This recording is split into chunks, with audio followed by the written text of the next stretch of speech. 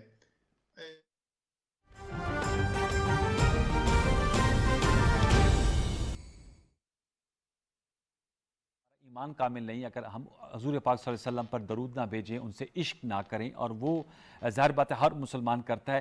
یہ کیسے طے کیا جا سکتا ہے کہ کون عاشق رسول ہے اور کون جو ہے وہ نہیں ہے؟ خدا نہ خواستہ اب جو پولیس کی شہادتیں ہوئی ہیں، ظاہر بات ہے وہ اپنی ڈیوٹی کر رہے ہیں اور جو ہے وہ روک رہے ہیں، جیسے ریاست انہیں کہتی ہے اس پہ عمل پیرا ہوتے ہیں.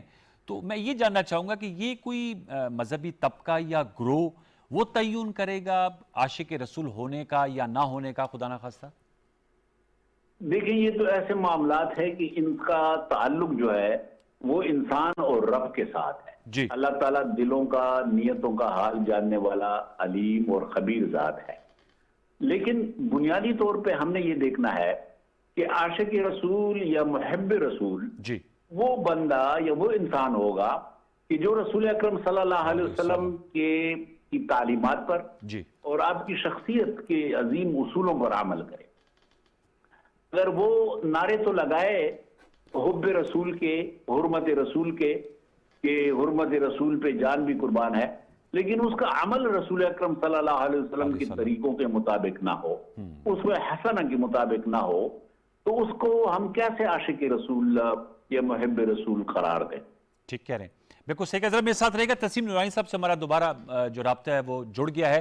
جی تسیم صاحب اپنی سر پلیز بات مکمل کر لیجئے گا، پھر ہم آگے بڑھتے ہیں. آپ کی بات تھوڑی سی رہ گئی تھی. جی تو یہ میں کہہ رہا تھا کہ ایک تو یہ کہ ہم انتظامی طور پہ ایک ایکسٹریم سے دوسری ایکسٹریم پہ جاتے ہیں، اور دوسرا یہ ہے کہ دیکھیے اگر یہ سیاسی پارٹی بھی بن گئی ہے، آپ اس کو جو بھی کہیں، مگر یہ کہ اب انہوں نے 3 سیٹیں سندھ سے جیتی ہیں، یہاں پر انہوں نے بے تحاشا ووٹ لیے ہیں، تو ان کو ہینڈل اگر آپ کسی اس طرح کریں گے تو ہو سکتا ہے کہ ان کو سیاسی طور پہ بھی اس کا فائدہ ہو. کیونکہ اگر آپ ابھی تک ان کو سیاسی طور پہ ہی بین نہیں کر سکے، 2021 میں آپ نے ان کو بین کیا، تو کلیئرٹی جو ہے ہماری انتظامی امور میں وہ نہیں ہے، نمبر 1. نمبر 2، اگر فیصلہ کیا تھا اپریل میں، ایک تھی کہ بھئی ہم پارلیمنٹ میں لے جائیں گے فرانس کے سفیر کا ایشو، جی، اور ہم پارلیمنٹ سے فیصلہ کرائیں گے، تو کیوں نہیں پارلیمنٹ پہ لے جایا گیا؟ پارلیمنٹ پہ جا کے ڈیبیٹ ہو سکتی تھی، اور ڈیبیٹ کے بعد اگر پارلیمنٹ اتفاق نہیں کرتی تو ایک کم از کم جو کنڈیشن آپ نے ان سے طے کی تھی وہ پوری ہو جاتی، اور میں سمجھتا ہوں کہ اس احتجاج کا اتنا جواز نہ رہتا. تو اس وجہ سے وہ کوئی لاجک نہیں تھی کہ جی آپ نے جب وعدہ کیا اور آپ جو ہے اگر اس قسم کے آگے ایگریمنٹس کریں گے جن کا آپ کا خیال ہے کہ ہم نہیں ان کو فالو کریں گے، تو وہ کوئی اچھی انتظامی امور نہیں. وہ چالاکی جو ہے وہ ایڈمنسٹریشن میں نہیں اس طرح چلتی. تیسری چیز تیسری چیز میں گزارش کروں کہ وزیر جو ہمارے انٹیریئر منسٹر ہیں، انہوں نے بھی کوئی اتنا میچورٹی کا میں سمجھتا ہوں کہ نہیں کہا کہ اگر انہوں نے آ کے کل میں ان کو تقریر سن رہا، ان کی پریس کانفرنس سن رہا تھا، کہا کہ جی ہر ایک چیز ہو گئی ہے اور جی وہ پروسکرائب بھی نہیں ہے، اور وہ جناب وہ ہم نے ان کو بھی چھوڑ دینا ہے، ان کو بھی چھوڑ دینا، اور وہ ساری چیزیں کر دی. اب کس سے اجازت لی تھی انہوں نے؟ اگر وہ اجازت لی تھی تو وہ ختم کیوں ہو گئی اور اس میں کیا مسائل آئے؟ یہ آپ نے سوالات اٹھائے نورانی صاحب. یہ میں وضاحت کرتا چلو، یہ کل کی بات ہے، یہ کل تو بڑی کلیئرٹی کے ساتھ بات تھی، اس سے قبل پہلے کی بات تھی جی، کیونکہ کابینہ کے فیصلوں کے بعد انہوں نے یہ بتائی تھی. میرے ساتھ رہے گا حسان خاور صاحب جو ترجمان حکومت پنجاب ہے، انہوں نے ہمیں براہ راست جوائن کر لیا. حسان صاحب السلام علیکم. جی وعلیکم السلام. جی بہت شکریہ سر، آپ نے ہمیں جوائن کیا. بتائیے گا سر، یہاں ہم ڈیبیٹ کر رہے ہیں جو اس وقت جس ایک ایسی صورتحال کا سامنا ہے جس سے تمام شہری، پورا ملک جو ہے وہ اپسیٹ ہے. میں آپ سے جاننا چاہوں گا بحیثیت spokesperson for Punjab government, sir بتائیں گے اس وقت ایڈمنسٹریٹولی کیا ایکشنز لیے جا رہے ہیں، کیا اس وقت صورتحال ہے؟ اور پنجاب میں تو اب 60 روز کے لیے رینجز موجود ہیں جن کے پاس پولیس کی پاورز ہیں. کچھ اس حوالے سے ذرا اپڈیٹ دیجیے گا پی ٹی وی کے ناظرین کو. جی دیکھیے، اپڈیٹ تو یہی ہے کہ حکومت پنجاب نے پچھلے کچھ روز میں یہ کوشش کی کہ مذاکرات سے یہ مسئلہ حل ہو جائے، اور کل جو صورتحال تھی وہ سب کے سامنے ہے. اس کے بعد یہ فیصلہ کیا گیا کہ ریاست جو ہے وہ حکومت کی ریٹ انفورس کرے گی، کیونکہ اب اگر پولیس اہلکاروں پہ فائرنگ ہو رہی ہے، ان کو شہید کیا جا رہا ہے، تو یہ ایک ایسی صورتحال ہے جو ریاست کے لیے قابل قبول نہیں ہے. ریاست کے دروازے تو دیکھیے ہمیشہ ڈائیلاگ کے لیے کھلے ہوتے ہیں، لیکن جو شہریوں کی جان و مال کی حفاظت ہے یہ ہمارا اولین فرض ہے، اور ریاست اسے دستبردار نہیں ہو سکتی۔ اگر دستبردار ہو تو معاشرے کی بنیاد ہل جاتی ہے۔ اب ہم کر یہ رہے ہیں کہ ہم نے رینجرز کو بلایا ہے، رینجرز کی ڈپلائمنٹ بھی ہے ہمارے پاس، پولیس کی ڈپلائمنٹ بھی ہے 8 اضلاع کے اندر، اور ہمارا یہ ایک فیصلہ ہے کہ ہم نے مظاہرین کو اسلام آباد نہیں جانے دینا۔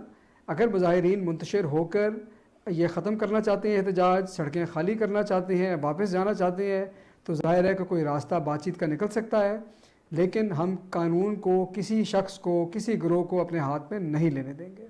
حسان صاحب، ابھی تسنیم نورانی صاحب کہہ رہے تھے کہ ایڈمنسٹریٹو کلیئرٹی نہیں پائی جاتی۔ آپ سے میں اس لیے جاننا چاہوں گا کیونکہ آپ پاکستان تحریک انصاف کی بھی نمائندگی کر رہے ہیں اور حکومت پنجاب ظاہر بات ہے جو اس تمام چیزوں کو دیکھ رہی ہے، اور بیسیکلی لا اینڈ آرڈر جو ہے وہ ایک صوبائی سبجیکٹ ہے، تو آپ اس حوالے سے کیا کہیں گے؟ اس وقت ایڈمنسٹریٹو بالکل کلیئرٹی ہے کہ انہیں آگے نہیں بڑھنے دینا چاہیے، اور میڈیا میں مختلف خبریں آ رہی ہیں کہ مذاکرات کا عمل ہو رہا ہے کہیں پر اور سعد رضوی صاحب سے کوئی ملاقاتیں ہو رہی ہیں۔ میں چاہوں گا اس حوالے سے بھی ذرا ویورز کو بتائیے گا، حقائق کیا ہیں؟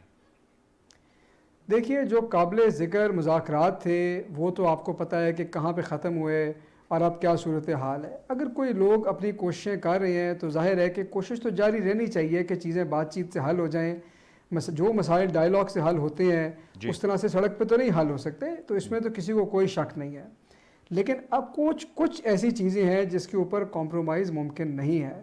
ہمارے جن لوگوں کو شہید کیا ان شہداء پر ہم کمپرومائز نہیں کر سکتے، جن لوگوں نے پولیس کے اوپر فائرنگ کی اس پہ ہم کمپرومائز نہیں کر سکتے، لوگوں کی جان و مال کی حفاظت پہ ہم کمپرومائز نہیں کر سکتے۔ میرے خیال میں بالکل ایڈمنسٹریٹو کلیئرٹی 100% ہے۔ وزیر اعلیٰ پنجاب خود پورے معاملے کی نگرانی کر رہے ہیں۔ آج صبح بھی ایک اعلیٰ سطحی اجلاس ہوا، میں اس میں شریک تھا۔ سب کو پتہ ہے ان کی کیا ذمہ داریاں ہیں، کیا پالیسی ہے، اور ساری تیاریاں ہیں، ہر چیز کی ہیں۔ اس کی ظاہر ہے کہ تفصیلات عوام کے سامنے نہیں رکھی جا سکتی، آپریشنل معاملات جو ہیں وہ عوام کے کٹہرے میں لانا نامناسب ہوتا ہے، نہ لائے جاتے ہیں، لیکن اس حد تک بالکل کلیئرٹی ہے۔ لیکن اگر کوئی ایسی راہ نکلے جس کے اندر مظاہرین منتشر ہونا چاہیں، واپس جانا چاہیں، تو ریاست کے دروازے تو کھلے اور کھلے ہونے چاہیے، اس میں تو میرا نہیں خیال کہ کوئی اعتراض کی بات ہے۔ لیکن جو امپورٹنٹ بات ہے سب سے وہ یہ ہے کہ حکومت کی جو صلح جوئی ہے اس کو کمزوری نہیں سمجھا جا سکتا۔ حکومت کمزور نہیں ہے، حکومت اپنے سٹیزنز کی حفاظت کے لیے، اپنے شہریوں کے جان و مال کی حفاظت کے لیے تیار ہے اور کچھ بھی ایکشن کرنے کو تیار ہے، لیکن اگر کوئی صلح جوئی کا راستہ نکلے تو میرا نہیں خیال کہ اس پہ کسی کو کوئی اعتراض ہوگا۔ That's quite fair. اور سر ذرا بتا دیں گے کہ اب تک جو پولیس اہلکاروں کی 6 پولیس اہلکار شہید ہوئے ہیں اور کتنے زخمی ہوئے ہیں؟ حسان جی صاحب کل 4 شہید ہوئے ہیں، اس سے پہلے 2 شہید ہوئے تھے، تو 6 ہو گئے۔ اس کے علاوہ کل 250 سے زائد پولیس اہلکار جو ہیں وہ زخمی ہوئے تھے۔ 250 زخمی ہوئے ہیں۔ میرے ساتھ رہے گا، میں قبلہ ایسب سر آپ سے جاننا چاہوں گا، یہ سر بتائیے گا، ظاہر بات ہے فرانسیسی سفیر کو نکالنے کا معاملہ یہ ایک ڈیمانڈ ہے ان کی، میں آپ سے جاننا چاہوں گا کیا یہ اس طرح کی ڈیمانڈ جو ہے، کیونکہ آپ اسلامی نظریاتی کونسل کے چیئرمین ہیں، وہ کوئی گروہ ڈیمانڈ کر سکتا ہے کہ نکالا جائے، اور اگر ایسا نہیں ہوتا تو ہم چڑھائی کر دیں گے؟ قبلہ یاس جی بالکل، آپ نے جو سفیر کے حوالے سے سوال کیا، اسلامی نظریاتی کونسل نے بحیثیت باڈی تو اس مسئلے پہ کوئی رائے نہیں بنائی، لیکن شریعت میں اس حوالے سے اور اسلامی تاریخ میں اس حوالے سے مثالیں موجود ہیں کہ رسول اکرم صلی اللہ علیہ وسلم نے سفیروں کو ہمیشہ عزت دی ہے۔ غیر مسلم سفیر بھی آپ کے پاس آیا کرتے تھے، بلکہ ایک صورتحال تو ایسی پیدا ہوئی تھی کہ ایک غیر مسلم غیر ملکی سفیر نے رسول اکرم صلی اللہ علیہ وسلم کی شان میں گستاخی کی، تو رسول اکرم صلی اللہ علیہ وسلم نے فرمایا کہ اگر آپ سفیر نہ ہوتے تو میں آج آپ کے اوپر سزا نافذ کر دیتا۔ تو یہ سفارتی حوالے سے بالکل نامناسب بات ہے۔ ضرورت اس بات کی ہے کہ جو سفیر موجود ہو آپ اپنا احتجاج ان تک پہنچائے، مدلل طریقے سے دلیل کی قوت کے ذریعے آپ اپنا موقف ان تک پہنچائیں۔ یہ وہ بہترین راستہ ہے کہ اس راستے سے آپ کا موقف جو ہے وہ اس ملک کے ایوانوں تک، اس ملک کے پالیسی سازوں تک پہنچ سکتا ہے۔ اور اگر ایک سفیر کو آپ نکال بھی لیں تو یہ پاکستان کے لیے سفارتی مسائل بننے کا باعث بن سکتا ہے، اور بھی ملکوں کے سفیر اس پر احتجاج کریں گے، یورپین یونین کے، ہمارا تجارتی نقصان ہوگا، سفارتی طور پر بھی پاکستان کو بہت نقصان ہوگا۔ تو میں یہ سمجھتا ہوں کہ سفیر کو نکالنے کا مطالبہ جو ہے یہ سیاسی طور پر بھی اور سفارتی طور پر بھی پاکستان کے لیے بالکل مفید نہیں ہے، اس مطالبے سے دستبردار ہونا چاہیے۔ دستبردار نورانی صاحب، سر آپ کے پاس آؤں گا، پولیٹیکل بات ہوگی، ایڈمنسٹریٹولی چونکہ آپ کا ایک ڈسٹرکٹ مینجمنٹ گروپ سے تعلق ہے، مختلف ایڈمنسٹریٹو پوسٹ پہ آپ رہے ہیں اور ماشاءاللہ you retired as secretary interior and commerce. Sir police, اور جیسے حسان صاحب کہہ رہے ہیں کہ پولیس کی 6 شہادتیں ہوئیں، 250 سے زائد زخمی ہوئے، بڑی ایک ونریبل پوزیشن میں ہوتے ہیں جب ان کے پاس آچی اسلحہ نہیں ہوتا ہے، کیونکہ اپنے پاکستانی، ظاہر بات ہے ہم وطن ہیں جو سامنے موجود ہیں، ایسے میں پولیس کے حوالے سے آپ کیا کہیں گے، اور ایڈمنسٹریٹولی اس کو ٹیکل کرنے کا طریقہ کار کے حوالے سے آپ کی کیا رائے اس طرح کے جتھوں کی یا گروہوں کو؟ دیکھیے یہ چیز جو ہے نا، ہر اس قسم کے جہاں کراؤڈ کنٹرول کا فیلئر ہوتا ہے اس پہ ڈسکشن ہوتی ہے۔ کراؤڈ کنٹرول جو ہے یہ ایک بڑا سائنس ہے جو کہ ساری دنیا میں مطلب اس کو ماسٹری ہو چکی ہے۔ کراؤڈ کنٹرول میں بہت ساری ٹیکنیکس ہوتی ہیں، واٹر ہوز استعمال کرتے ہیں، وال بنا لیتے ہیں، وہ استعمال کرتے ہیں، کوئی اس قسم کی اسٹریٹجیز بہت ساری ہیں جس میں کراؤڈ ہینڈلنگ اور جو ہے یہ اس قسم کی بلوا جہاں پر ہوتا ہے وہاں پر کرتے ہیں۔ انفارچونیٹلی ہماری پولیس ٹرین ہوتی ہی نہیں، یعنی اتنے زیادہ ہمارے افسر جو ہیں وہ بات کرتے ہیں اور کہتے ہیں، آئی جی صاحبان اتنے اچھے افسر آتے ہیں، مگر اب آئی جی صاحب کا جو بیان میں پڑھ رہا تھا اخبار میں 2 دن پہلے، وہ خود ہی اپنے افسروں سے یہ پوچھ رہے تھے کہ بھئی یہ آپ نے کیسے ان کو جانے دیا لاہور سے، جب آپ کو کہا گیا تھا تو وہ یہی کہہ رہے تھے کہ آپ نیچے والوں کو لوور فارمیشنز پہ یہ ذمہ داری نہیں ڈال سکتے۔ تو کہنے کا مطلب یہ ہے کہ جو میں نے پہلے بات کی تھی وہ تو ایک قسم کی آپ کی انتظامی بات تھی، ایک پالیسی پلاننگ کی بات تھی کہ پہلے سے اس قسم کی چیز پہ نظر رکھنی چاہیے کہ آپ نے اس قسم کے بڑی جماعت ہے، یہ تعداد اس کی بہت زیادہ ہے، تو اس کو ایک طرف آپ نے بین کیا ہوا ہے، ایک طرف مذاکرات کی باتیں ہو رہی ہیں، تو اب بینڈ پارٹی سے مذاکرات نہیں ہوتے۔ بینڈ پارٹی جو ہے وہ تو ایک پروسکرائب اور بیننگ کا جو کانسیپٹ ہے وہ ایک انتہائی مختلف ہے کہ آپ اس پارٹی کے بارے میں سب کچھ سوچ چکے ہیں، سب کچھ اس کا ریکارڈ دیکھ چکے ہیں، اور اب وہ کسی اور چیز کے قابل نہیں ہے، آپ نے اس کو بین کر دیا۔ یہ کانٹرڈکشن ہی میں گزارش کر رہا ہوں کہ ایک طرف آپ نے بین کیا ہوا ہے، ایک طرف سیاسی پارٹی بھی ہے، ایک طرف بین کر کے آپ کبھی آپ ان کو تڑیاں لگاتے ہیں، کبھی کہتے ہیں کہ جی اچھا مذاکرات بھی ہو جائیں تو کوئی بات نہیں ہے، تو ہاؤ کین یو ہیو مذاکرات with a banned party? So contradiction مجھے جو ہے وہ نظر آتی ہے، یا تو بین نہ کریں اور یا پھر آپ مذاکرات نہ کریں۔ اور دوسری چیز یہ ہے کہ پولیس کا جو رول ہے، کیونکہ یہ سپوزٹلی ان آرمڈ جماعت تھی، جی یہ جو ان کا فقہ ہے، یہ تاثر یہ تھا کہ یہ ان آرمڈ ہے۔ اب ظاہر ہے کہ اگر انہوں نے عام استعمال کیے ہیں، 6 پولیس والوں کو شہید کیا ہے، تو وہ پولیس انویسٹیگیشن سے وہ بندے پکڑے جانے چاہیے، اور regardless of the consequences of any negotiation, اس پہ تو کم از کم کمپرومائز نہیں ہونا چاہیے۔ اگر ان کے باقی بندے آپ چھوڑ دیتے ہیں تو چلیے ٹھیک ہے، مگر اب گورنمنٹ کو ان 6 بندوں کے قاتلوں کو تو آپ کو نہیں چھوڑنا چاہیے، ادروائز یہ معاملہ جو ہے کہیں نہیں رکے گا، کیونکہ ان کے ساتھ سیاسی پارٹی میں آنے کا جواز بھی ان کا یہی ہے، ان کے ساتھ ایک نرم برتاؤ جو انتظامیہ اور اسٹیبلشمنٹ کرتی رہی اس کا بھی بیسک یہی ہے کہ بھئی یہ اس قسم کے آرمڈ ٹیررزم کا ان کے بارے میں کوئی تہمت نہیں تھی، تو ان کو ایک ٹریٹمنٹ دوسری تھی، اور سیاسی طور پہ یہ بہت بڑی پارٹی بن گئے۔ اوکے، میں ذرا یہ آپ نے اہم نکات اٹھائے ہیں، حسان صاحب اس حوالے سے جاننا چاہوں گا، دوبارہ دہرایا ہے کنٹرڈکشنز کی بات کر رہے ہیں تسلیم نورانی صاحب کہ اگر بینڈ آؤٹ فٹ ہے تو پھر کیسے مذاکرات ہو سکتے ہیں، اور دوسرا آپ پولیسنگ کے حوالے سے بھی جواب دیجیے گا، کائنڈلی پلیز گو ایڈ حسان صاحب۔ اچھا دیکھیے، پہلے تو بات کرتے ہیں پروسکرپشن کی۔ دیکھیے پروسکرپشن جو ہے اس کی ایک علیحدہ لیگل رجیم ہے، اور کسی پولیٹیکل پارٹی کو بین کرنے کی ایک علیحدہ لیگل رجیم ہے۔ لاجک یہ کہتا ہے کہ اگر ایک آرگنائزیشن پروسکرائبڈ ہے تو شاید اس کو الیکشن نہیں لڑنا چاہیے، یہ بات ٹھیک ہے، لیکن اس کا طریقہ کار الگ ہے، اس کا قانون الگ ہے، اس کا پروسیس الگ ہے، اور آپ پہلے ایک پروسیس پہ جاتے ہیں پھر دوسرے پہ جاتے ہیں۔ دوسری، اور یہ پالیسی آپشن جو ہے یہ حکومت کے پاس موجود ہے۔ دوسری بات یہ ہے کہ جب آپ کسی تنظیم کو پروسکرائب کرتے ہیں تو اس کا مطلب یہ نہیں ہے کہ آپ اس کے تمام افراد کو بینش کر دیں، ان سے بات چیت نہ کریں. پروسکرائب انڈیویجولز بھی ہو سکتے ہیں، پارٹیز بھی ہو سکتی ہیں، لیکن وہ لوگ بھی ہو سکتے ہیں جو ایک پروسکرائب ادارے سے ان کا تعلق تھا، جب وہ پروسکرائب ہو گیا تو وہ بہرحال پاکستان کے شہری ہیں. اور میں سمجھتا ہوں کہ ریاست کے دروازے اپنے شہریوں سے بات چیت کے لیے کھولے ہونے چاہیے. اگر کوئی کسی جرم کا مرتکب ہے تو قانون کے دائرے میں رہ کر اس کا فیصلہ ہونا چاہیے، اس کی کارروائی ہونی چاہیے. لیکن آپ یہ نہیں کہہ سکتے کہ ہم نے اپنے کسی شہری سے بات نہیں کرنی، مذاکرات نہیں کرنے. تیسری بات اور سب سے اہم بات آتی ہے پولیس کی. دیکھیے پولیس کی کارکردگی میں اگر ہم یہ کہیں کہ کوئی امپرومنٹ کی گنجائش نہیں ہے تو بالکل ہے. ہم ایک ڈیولپنگ ملک ہیں، ترقی پذیر ملک ہے، ہمارے سارے اداروں میں آگے بڑھنے کی بہت گنجائش ہے. ہم ظاہر ہے کہ اپنے آپ کو لاس اینجلس پولیس ڈپارٹمنٹ یا اسکاٹ لینڈ یارڈ سے تو کمپیئر نہیں کر سکتے. لیکن یہ وہ باتیں ہیں کہ police performance, police improvement, police reforms, ان باتوں کا وقت میرے نظر میں اور ہے.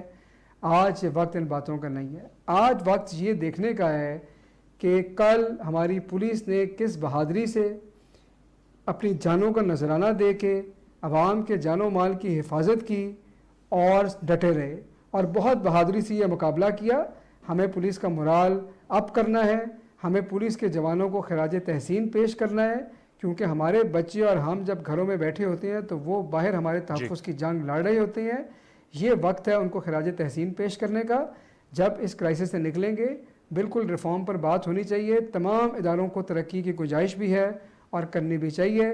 اب اللہ کے فضل سے ہم نے رینجرز بھی کال کیے ہیں، پولیس بھی تعینات ہے، تو ہم لوگ دونوں اداروں کو استعمال کر سکتے ہیں اور کریں گے جب ضرورت پڑے. حسان صاحب، جو پولیس اہلکاروں کے قاتل ہیں ان سے تو قطعی طور پہ نرمی نہیں برتنی چاہیے اور نہیں برتی جائے گی، اس پہ بھی جواب دیجیے گا چونکہ آپ ترجمان ہیں. تو سر یوٹیوب اور سوشل میڈیا پہ جو کلدم تنظیم کے بہت سے نمائندگان ہیں وہ اس کو استعمال کر رہے ہیں اور ڈیفرنٹ کلیمز کیے جاتے ہیں کہ فائرنگ ہو رہی ہے اور ہمارے ساتھ یہ زیادتی ہو رہی ہے. اس کی کریکشن کے لیے کیا میجرز لیے جا رہے ہیں as spokes person for Punjab government, کیونکہ ظاہر ہے اس سے ان کی پیغام کی ترویج ہو رہی ہے اور جو غلط حقائق ہیں. جی دیکھیے، جو لوگ جو ہمارے پولیس اہلکاروں میں فائرنگ میں ملوث تھے ان کو آئیڈینٹیفائی کیا جا رہا ہے، ان کے خلاف قانونی کارروائی بالکل ہوگی، کسی قسم کی کوئی رعایت نہیں برتی جائے گی. دوسری بات یہ ہے کہ یہ جو آپ نے بات کی یہ مسئلہ واقعی ہے، اس مسئلے کو بھی ہم دیکھ رہے ہیں اور جن لوگوں کو ہم آئیڈینٹیفائی کریں گے ان کے خلاف بھی قانونی کارروائی عمل میں لائی جائے گی. لیکن آپ نے بالکل صحیح سمت میں اشارہ کیا. میں قبلہ یا صاحب، کل جمعۃ المبارک ہے اور بہت زبردست دن ہے. تمام دن اللہ تعالیٰ کے ہیں اور جمعے مسلمانوں کے لیے بڑا افضل دن ہے اور نماز جمعہ ہوتی ہیں، خطبات ہوتے ہیں. میں آپ سے جاننا چاہوں گا ایز اسلامی نظریاتی کونسل چیئرمین، ایز اسکالر، آپ کیا سجیسٹ کریں گے؟ کیونکہ بحیثیت مسلمان ہمارے صحیح لوگوں کو صحیح اسلام کی تصویر پیش کرنا، صحیح طور پر امامت کرنا اس دن کی مناسبت سے، کیونکہ اس کو انفارچونیٹلی، ویری انفارچونیٹلی بعض دفعہ ایکسپلائٹ بھی کی جاتی ہے لوگوں کی فیلنگز، کیونکہ لوگ جو ہیں وہ عاشق رسول ہیں تمام اور ان کو خدا نخواستہ غلط طریقے سے سمت بھی دے دی جاتی ہے. بالکل آپ نے ایک صحیح بات کی نشاندہی کی. کل جمعۃ المبارک ہے جی، اور سب سے بڑی بات یہ ہے کہ ہم ربیع الاول کے مقدس مہینے سے گزرے. بالکل. تو یہ ربیع الاول کا مہینہ ہمیں کیا یاد دلاتا ہے؟ کس چیز کی تذکیر کرا رہا ہے؟ یہ ہمیں تذکیر کرا رہا ہے رسول اکرم صلی اللہ علیہ وسلم کی اسوہ حسنہ کی. یہ ہمیں تلقین کرا رہا ہے اس بات کی کہ ہم اس بات کا عہد کریں کہ ہم نے رسول اکرم صلی اللہ علیہ وسلم کے طور طریقوں پر، ان کی تعلیمات پر عمل کرنا ہے، ان کا جو اسوہ حسنہ ہے، ان کی جو سیرت ہے ان کے مطابق چلنا ہے. تو میں سمجھتا ہوں کہ کل تو جمعۃ المبارک کے خطبے میں ہمارے علماء کرام کو یہی بیان دینا چاہیے کہ کس طرح ہم اس ملک کو ایک پرامن خطہ زمین بنا سکتے ہیں، کس طرح اس کی ترقی کے لیے ہم کام کر سکتے ہیں، کس طرح اس میں ہم تعلیم کی بہتری لا سکتے ہیں. کیونکہ رسول اکرم صلی اللہ علیہ وسلم وہ پہلی عظیم ترین شخصیت ہے کہ جنہوں نے علم کو باقاعدہ فرض کر لیا. طلب العلم فریضۃ علی کل مسلم، ہر مسلمان مرد اور ہر مسلمان عورت پہ علم کا طلب کرنا یہ فرض ہے. تو میں سمجھتا ہوں کہ کل کے مقدس دن کو اور ربیع الاول کے اس مہینے میں خطبات جمعہ کو لوگوں کو یہ بات یاد دہانی کے طور پہ کرانی چاہیے، یہ یاد کرانا چاہیے کہ وہ رسول اکرم صلی اللہ علیہ وسلم کی سیرت پر چلنے کا عہد کریں، اور بقیہ جو 11 مہینے ہیں اس کے مطابق وہ سیرت کے اصولوں کا انعکاس اپنی شخصیت، اپنے خاندان، اپنے گھر کے اندر اس کو یقینی بنانے کی کوشش کریں۔ تسلیم نورانی صاحب، سر لاسٹ ورڈ، ظاہر بات ہے ایک تو جمعے کا دن ہے اور ظاہر بات ہے اس حوالے سے تو بہت اچھی بات کی قبلہ یا صاحب نے، political parties, opposition political parties کو آپ کیا سجیسٹ کریں گے، کیونکہ انہوں نے بھی مہنگائی کے خلاف پروٹیسٹ کالز دی ہوئی ہیں، ایسے میں جبکہ اسٹیبلٹی چاہیے، لوگوں کی جان و مال جو ہے اس سب اولین اہمیت ہونی چاہیے، کیا ہمارا سیاسی رد عمل ہونا چاہیے اپارٹ فرام پولیٹیکل ڈفرینسز آپ کی رائے میں؟ ایک تو میں جو حسان صاحب نے بات کی نا، میں ان سے ایگری کرتا ہوں کہ پولیس کا جو ہے یہ جو اس قسم کی جیسے ایگریمنٹ کر لیتے ہیں اور کہہ دیتے ہیں کہ جناب کچھ نہیں ہے، تو پولیس کے مورال پہ بڑا ایفیکٹ ہوتا ہے کہ انہوں اتنی مار کھا رہے ہیں، اتنے ان کے بندے زخمی ہو رہے ہیں۔ تو میری تو صرف گزارش یہ ہے کہ جو رائٹ کسی سٹیج پہ جب ٹائم ہو، جیسے حسان صاحب کہہ رہے ہیں، تو رائٹ پولیس کی جو ہے اس کا پھر سے اس کا کوئی ایسا ہونا چاہیے جو نظر نہیں آتا اس کی پرفارمنس میں۔ تو دوسرا یہ ہے کہ جو سیاسی طور پہ دیکھیے وہ تو بڑا ظاہر چیز ہے کہ اس وقت ایک ایسا ایشو ہے جو کہ نیشنل ایشو ہے، کیونکہ اگر یہ جو بھی اس وقت ایک مذہبی پارٹی جو ہے وہ اس قسم کی چیز کر رہی ہے، یہ اپوزیشن کے لیے بھی وہی مسئلہ ہے، سرکار کے لیے بھی وہی مسئلہ ہے۔ کوئی مسئلہ جو اب یہاں پر سالو نہیں ہوتا، زیادہ پیچیدہ ہو جاتا ہے، تو ملک کو نقصان ہوگا، جس کو کہ اپوزیشن کو بھی خیال کرنا چاہیے۔ تو یہ تو بات بظاہر ہے کہ اس وقت جو حالات ہیں اس وقت اس کو ڈسٹریکٹ نہ کیا جائے، اور وہ اگر ایک ہفتے کے لیے اپنی پروٹیسٹ پوسٹ پون کر دیں اور اگلے جمعے کر لیں تو مہنگائی تو کہیں نہیں جائے گی، مہنگائی یہی رہے گی۔ اور کوئی کباب نہیں ہوگا۔ آپ نے اہم نقطہ اٹھایا، آپ نے اہم نقطہ اٹھایا۔ سر وقت کم ہے، حسان صاحب بتائیے گا، آپ کو سن رہے ہیں، کل کے حوالے سے، آج کے حوالے سے شہریوں کو آپ کیا کہیں گے، کیونکہ شہریوں کو بھی کافی مشکلات کا سامنا ہے، اینڈ دے ڈو انڈرسٹینڈ، اس کی بہت سی وجوہات ہیں کیونکہ مختلف جگہوں پہ بندشیں ہیں، روزمرہ کے معاملات زندگی ٹھپ ہو رہے ہیں۔ اس پہ لاسٹ ورڈ حسان صاحب کیا کہیں گے شہریوں کے حوالے سے، اگر کچھ کہنا چاہیں آپ ان کو؟ دیکھیے، اس پہ آخری بات صرف اور صرف میں یہ کہنا چاہوں گا کہ ہماری جو عقیدت ہے نبی کریم صلی اللہ علیہ وآلہ وسلم سے، وہ تمام مسلمانوں کا مشترکہ جذبہ ہے، یہ اتحاد کا باعث ہونا چاہیے، یہ امت کو اکٹھے لانے کا باعث ہونا چاہیے، یہ تقسیم کا باعث نہیں ہونا چاہیے، کیونکہ یہ جذبہ ہر ایک میں دوسرے سے بڑھ کر ہے۔ اور عقیدت رسول صلی اللہ علیہ وآلہ وسلم کی جب بھی بات آئے گی ہم اس پہ آنچ نہیں آنے دیں گے، لیکن اس دن ہمیں اکٹھا ہو کے دکھانا ہے، تقسیم ہو کے نہیں۔ بہت بہت شکریہ حسان خاور صاحب، ترجمان حکومت پنجاب، تسلیم نورانی صاحب، ڈاکٹر قبلہ یا صاحب، آپ کا بہت بہت شکریہ۔ لاکھوں کروڑوں درود و سلام حضور پاک صلی اللہ علیہ وسلم اور ان کی آل پر۔ ہمیں آپ صلی اللہ علیہ وسلم کی تعلیمات پر عمل کر کے ثابت کرنا ہے کہ ہم کتنے سچے مسلمان اور عاشق رسول ہیں۔ ایک چھوٹا سا وقفہ، دوبارہ لوٹ کے آتے ہیں، پروگرام 10 تک دیکھتے رہیے۔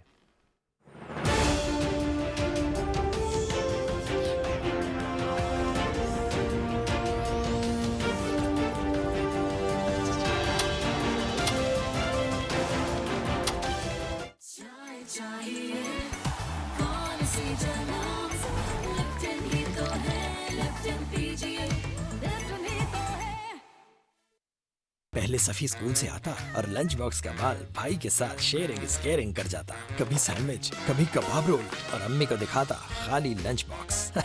ہوشیار، پھر مست زندگی برباد ہو گئی۔ صفی آتا ہے اور نو لفٹ، لنچ باکس بھی خالی۔ جب سے امی نے کرنور نوڈلز اس کو لنچ میں دینا شروع کیا ہے، سب بدل گیا۔ مانا بہت یمی ہے اور پیٹ فل ہو جاتا ہے، مگر یہ تو ناانصافی ہے کہ اکیلے اکیلے ٹفن چٹ کر دیا جائے، افسوس کا مقام ہے۔ ہوگا مجھے کیا۔